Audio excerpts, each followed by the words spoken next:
Bonjour à tous et bienvenue dans le premier épisode de la série consacrée au col mythique du Tour de France. Aujourd'hui, on va s'attaquer à un géant des Alpes, le Mont Ventoux. Christopher Froome, le seul, avec Eddy Merckx, c'était en 1970, à s'imposer avec la tunique jaune au sommet du Mont Ventoux. L'ascension du Mont Ventoux par Bédouin est le versant le plus emprunté sur les routes du Tour de France, avec ses 22,7 km de montée à 7,15% de pente moyenne et une pente maximale de 10,8%. Elle est considérée comme l'une des ascensions les plus difficiles d'Europe en raison du fort vent croissant au fil des kilomètres, de la chaleur étouffante et enfin de la longueur du col et des deux derniers kilomètres à 9,5% de pente moyenne. Les terribles pentes du Mont Ventoux seront utilisées comme arrivée au sommet pour la première fois seulement en 1965, où Raymond Poulidor remportait l'étape devant le vainqueur du Tour cette année, l'Italien Felice Gimondi. Malheureusement, 2 années plus tard, sur le Tour 1967, le coureur britannique Tom Simpson décède suite à un infarctus sur les pentes du Mont Chauve. Depuis, les organisateurs du Tour de France ont autorisé le ravitaillement des coureurs pendant la course.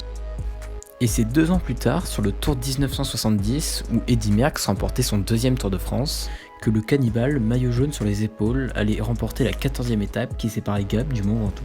Mais le Belge, qui subira une défaillance à 3 km du sommet, sera finalement victime d'un malaise à l'arrivée. Il sera transporté dans une ambulance et mis sous oxygène. Pour la 100e édition du Tour de France, les organisateurs ont décidé à nouveau de se servir des pentes du Géant de Provence, comme arrivé au sommet de la 15e étape, le 14 juillet. Cette 15e étape du Tour 2013, où on regardera bouche bée l'accélération assis sur la selle du maillot jaune Christopher Froome au Chalet Renard, laissant sur place l'Espagnol Alberto Contador. Finalement, le Britannique déposera à 2 km du sommet la pépite colombienne Nairo Quintana pour aller s'offrir le Mont Ventoux.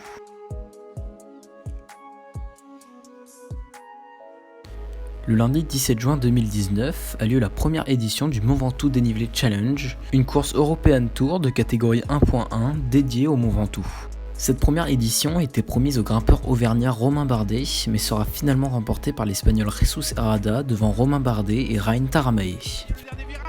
On est au pied de l'observatoire. Il s'est retourné, qu'il est pentu ce dernier virage pour atteindre le sommet. Eh bien regardez, non, finalement il ne pourra pas revenir, Romain Bardet, et la victoire va revenir à Jesus Herrada qui s'impose donc aujourd'hui ici à l'issue de cette première édition du Mont Ventoux Dénivelé Challenge. Le profil de l'édition 2019 du Mont Ventoux Dénivelé Challenge nous aura offert un parcours très vallonné sur les 150 premiers kilomètres, avec notamment le col de l'Homme Mort à gravir au kilomètre 42, puis une ascension finale du Ventoux par Bédouin pour finalement se disputer la victoire au sommet du Mont Chauve.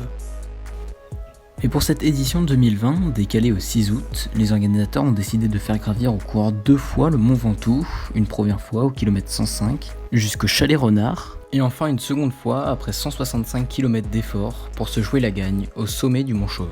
Personnellement, j'ai réellement hâte de regarder la 2e édition du Mont Ventoux Dénivelé Challenge, qui promet du grand spectacle et qui va permettre de montrer où en sont les coureurs au niveau de leur état de forme.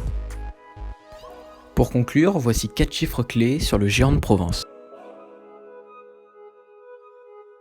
55 minutes et 51 secondes, c'est l'ascension la plus rapide du Mont Ventoux d'un coureur cycliste. Cette performance a été réalisée par l'Espagnol Iban Mayo lors du contre-la-montre individuel du Dauphiné 2004. 1910 mètres, c'est l'altitude du sommet du Mont Chauve. En kilomètres par heure, c'est la vitesse maximale enregistrée à l'observatoire du Mont Ventoux. Et enfin, 10, c'est le nombre de fois où les organisateurs du Tour de France ont décidé de se servir des pentes du Géant de Provence comme arrivée au sommet d'étape, pour la première fois en 1965 et la dernière en date en 2016. Sur ce, j'espère que ce premier épisode des cols mythiques du Tour de France sur le Mont Ventoux vous aura plu. Si c'est le cas, pensez au pouce bleu et à l'abonnement. Et moi, je vous donne rendez-vous samedi prochain 11h pour une nouvelle vidéo.